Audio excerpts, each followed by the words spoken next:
चाकाचा शोध खूप महत्त्वाचा आहे.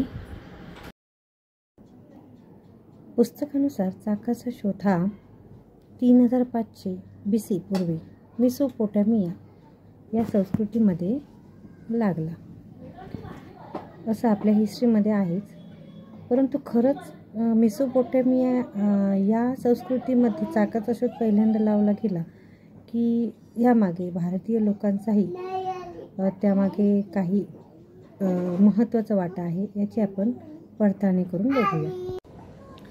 रामायणातील आणि महाभारतातील जी आपली भारतीयांची हिस्ट्री घडून गेलेली आहे, भगवान श्रीकृष्ण हे द्वापरयुगात होऊन गेले, तर भगवान श्रीराम हे त्रेतायुगात होऊन गेले. आपल्या वाचनानुसार आपण बघितलेले आहे की त्रेतायुगात श्रीराम लढत असताना किंवा त्यांचे वडील दशरथ राजा लढत असताना त्यांनी रथाचा वापर केलेला आहे. ह्याचा उल्लेख रामायण ग्रंथामध्ये आहेच. शिवाय महाभारतामध्ये आपण कुरुक्षेत्र युद्ध बघितलंच तर त्याच्यातही उल्लेख आहेत की सगळ्यांनीच रथाचा वापर मोठ्या प्रमाणात त्यावेळी केलेला होता. ऑब्वियसली रथाला व्हील्सची जोड असतेच, म्हणजे व्हील्स असतात, म्हणजे श्रीरामांना असतं. जेव्हा रावणाचा वध करायचं होतं तेव्हा त्यांच्याकडे मोठं रथ नव्हतं आणि त्याच्यासाठी सहाय्य म्हणून इंद्रदेवाने स्वतःचं रथ श्रीरामांना देऊ केलं. तो रथ चालवण्यासाठी सारथी मातली या इंद्रदेवाच्याच सारथ्याने केलं होतं.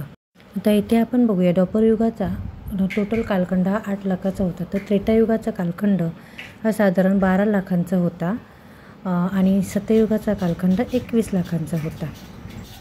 रामायण आणि महाभारताचा कालखंडच खूप मोठा आहे. रामायण साधारणतः 7000 BC वर्षांपूर्वी होऊन गेलेलं आहे आणि त्याच्यानंतर महाभारत घडलं. द्वारकेत आपल्याला गुजरातमध्ये समुद्रामध्ये सापडलेल्या द्वारकेवर अजूनही रिसर्च चालू आहेत. या चित्रामध्ये द्वापर युगामध्ये स्वतः श्रीकृष्ण अर्जुनाच्या रथाचे करत आहेत. इथेही या रथाला चाकं दिसत आहे.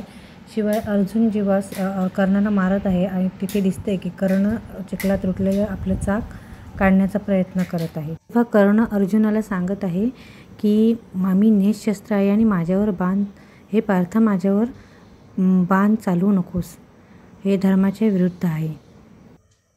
तुमचे याबद्दलचे मत जे आहे ते कमेंटद्वारे नक्की कळवा.